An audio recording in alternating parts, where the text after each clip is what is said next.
Hi, and welcome to another edition of Hand-Laid Tracks and 3D Printed Trains with Socrates. Today we're taking a look at the second part, building a straight track on an N scale using a 3D printed jig. The first jig I made had a cutout for an aluminum heatsink.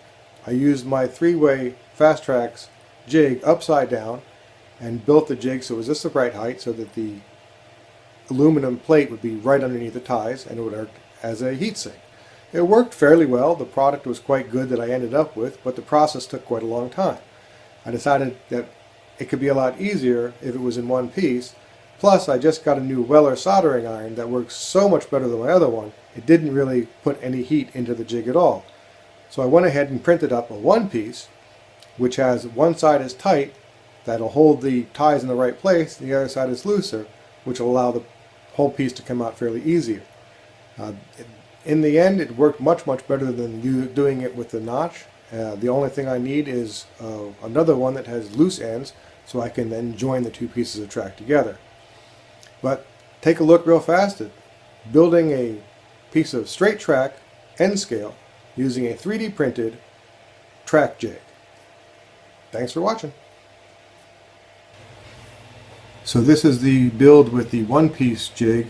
I went ahead and reprinted the same basic jig with the notch into a single piece, and I have one tight side and one looser side. The tight side aligns the cross ties up perfectly, and the looser side allows you to be able to get the piece out of it after the fact. I've already gone through and placed the ties in here. I had to go through and file the one end down and then shine the top up. I'm still working on improving that to make that a quicker part of the process.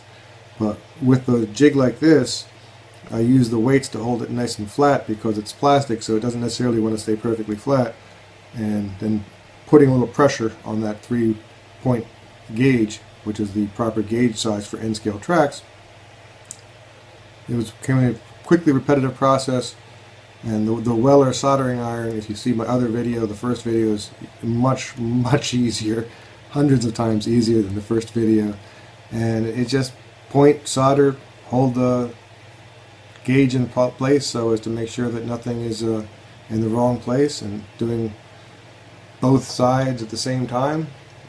There's only 11 ties in the entire jig, so for the most part I'm working through it fairly quickly. Because of the quality of that soldering iron, I'm not really throwing a lot of heat down. At one point when I let it dwell for a while, I could tell that it was sort of starting to melt the edges around it. But for potentially a temporary situation or something you can certainly reprint again, it worked very well. It was much easier than the previous video. If you watch it, that was a whole lot harder. I used the heat sink underneath part of the railing, and that took much longer. This entire process was less than 15 minutes after all the ties were in the jig. And at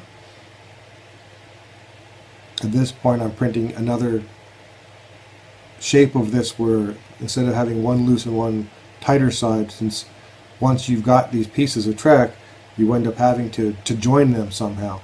I mean, at this point I have a couple pieces of straight track, I have, and you have to somehow join these together, and I don't want to use joining rails or joiners as much as I want to basically overlap the track by two ties, and then you put the end of the track right in the middle of the ties, of the third tie if you like, and that way there's no actual joint and the whole thing stays together very nice and tight. But to do that I need a jig that allows enough space to put solder ties in it. So that's the third or second jig that I'm printing at this point. But I would say that for the most part it was a very successful method.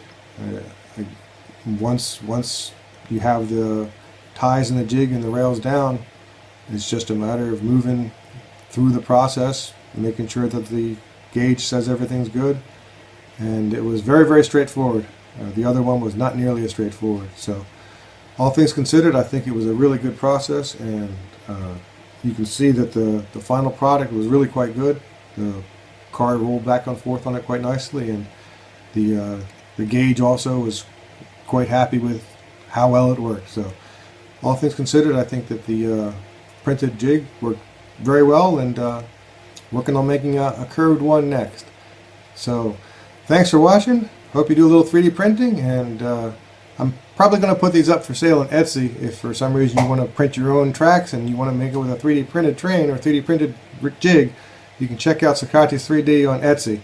And thanks for watching. Like and subscribe, and I'll see you around soon.